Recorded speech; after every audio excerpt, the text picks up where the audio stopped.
Hello, this is Talking Europe on France 24. I'm Catherine Nicholson. Now, the European Union is no stranger to clashes and disputes, but this past week has seen not just a clash, but a clash worth 1.8 trillion euros.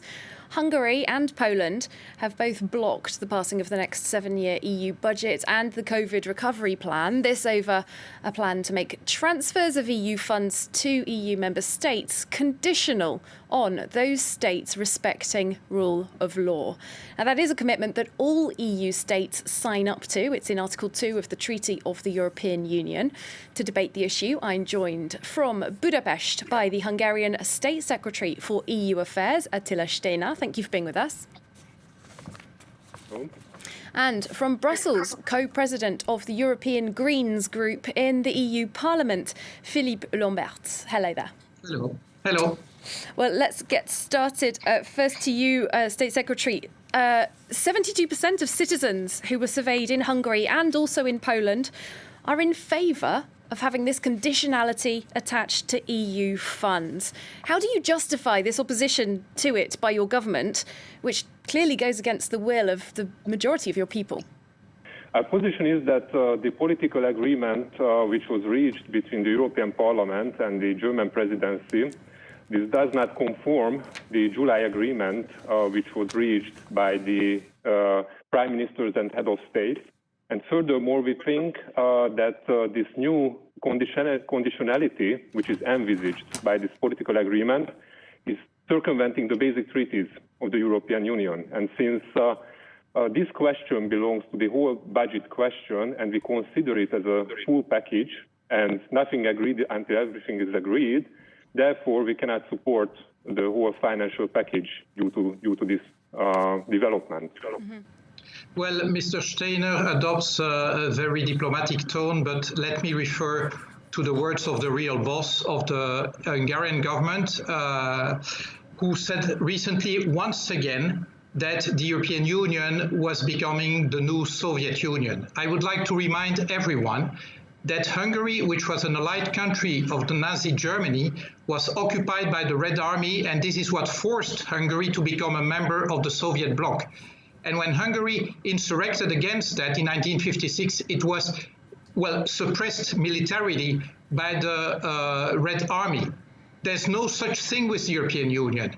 The European Union has never occupied Hungary. The fact is that Hungary entered the European Union out of its free will. And indeed, if you are a member of a club which has many benefits, and Hungary has been one of the countries most benefiting from that membership, well, there's obligations as well. And despite what the Hungarian government is saying, no, the Hungarian government does not fulfill these obligations. It's not the only country, and I agree with those in Hungary who say that we should not single out Hungary or Poland. They are right. I mean, there are problems in other member states as well. But if you're a member of the European Union, well, that creates benefits and that creates obligations. And the only thing that we want to do in the European Parliament is to have those obligations respected. Mr. Steiner, picking up on that point by Mr. Lamberts, that this is not a measure, there's no text that specifically talks about Hungary, particularly targeting Hungary, and 24 of the 27 member states are supporting this. Is it really tenable to continue this position? Yes, let's be honest on this question, and let's have a look on the political statements which were around during the debate of this facility. Let me quote: starve financially, call Spain, and bring a member state in line. So what we fear here, that basically a new tool will be introduced. Indeed. A new tool will be introduced, but if you connect protecting the financial interests with the rule of law tool, then you should define it in the treaties. And now what we create here, a completely new tool, basically circumventing or bypassing the treaty. Absolutely the treaty not. Has already, Absolutely not. The treaty has already. We are not writing everything in the treaty. There are existing tools for enforcing rule of law, and these tools are functioning well. There are the infringement procedures, and there is the Article 7 procedure, and these are defined by the basic treaties of the European Union. And now We would like to circumvent these basic treaties by Absolutely not. secondary law and introduce something completely new, where there are no procedural guarantees. Mr. Lamberts And wants to cut in. we need that thing completely new, because when the tools that we have at our disposal to ensure that indeed the money from the European Union is not misused when we use those tools, like the OLAF, which is the European Office for against fraud, and that we indeed transfer files to member states. In some member states, because of the lack of independence of the judiciary, these files are just dumped in the wastebasket and not prosecuted. So there's reasons why we are doing that. And again, Mr. Steiner, I'm sorry to say, Hungary benefits hugely financially from its membership of the European Union, and not just financially.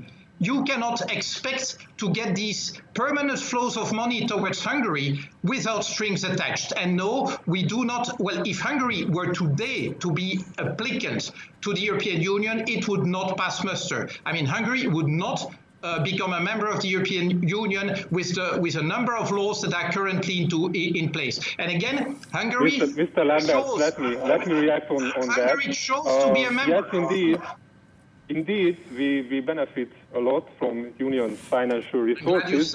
But let me quote that we also contribute to the joint budget, and it's also in our interest that the EU financing are protected well. But now we mix up two different things, rule of law and the protection of the financial interest of the European Union. This is the problem. And let me refuse your statement, your political statement. We are that country which is the most scrutinized in the European Union.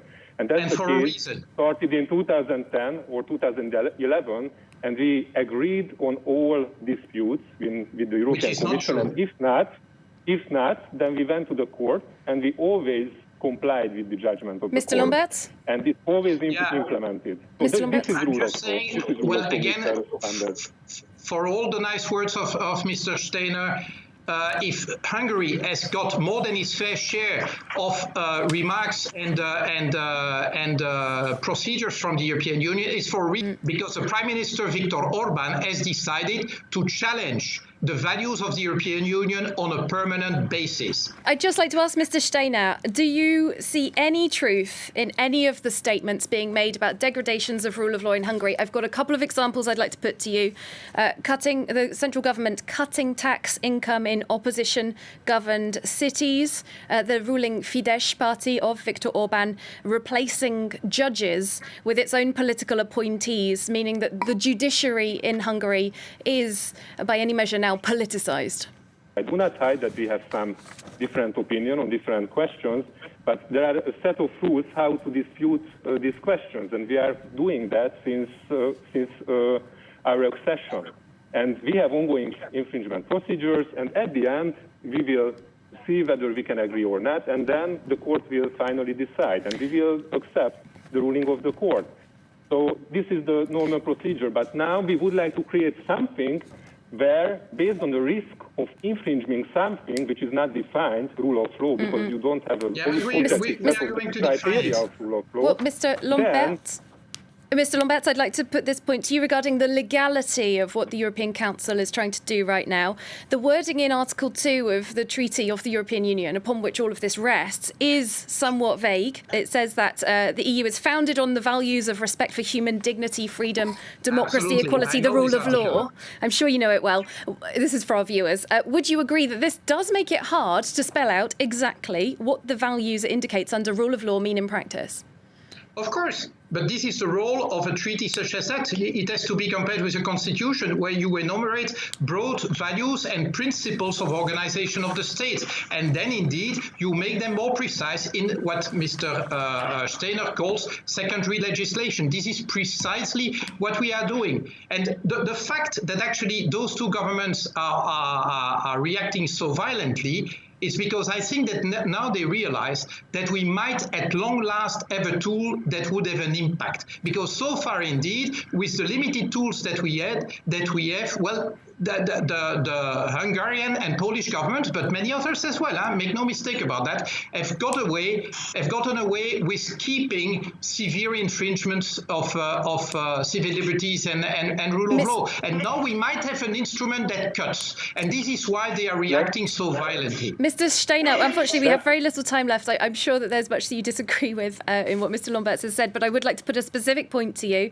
Your Prime Minister, Viktor Orban, said on Friday, the 20th of November, many types of solutions are possible. It's just a question of political will. What kind of solution is your government looking for? What do you expect to happen? Yes, actually, we would like to preserve the status quo, and because now the current sets and the current procedures are fine with us.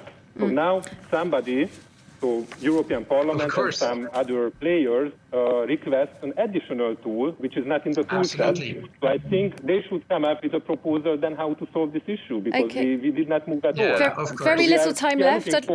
I'd just like to pass this on to Mr. Lamberts. Any solutions? Yeah, Mr. Lamberts, with just a few seconds to go. Hungary, when they call status quo, they mean drop it. And actually, now we need an instrument that really works, and we are on the verge of having it. I would like to remind that indeed the vast majority of member states, even some who might have difficulties with some rule of law provisions, are in agreement with that provision. Which countries, Mr. Lamberts? There's an overwhelming majority of European member states and European citizens who want this. And I believe that in democracy, we have to respect the majority. OK, I'm going to have to stop you both there. Thank you both so much for your contributions. This is certainly a conversation we could continue for some time. But thank you very much. I feel we've covered some of the main points there. Attila Steiner and Philippe Lamberts, thank you both for taking part in this debate. A pleasure. Thank you. And thanks to you, our viewers, for watching. Hope to see you soon for more Talking Europe.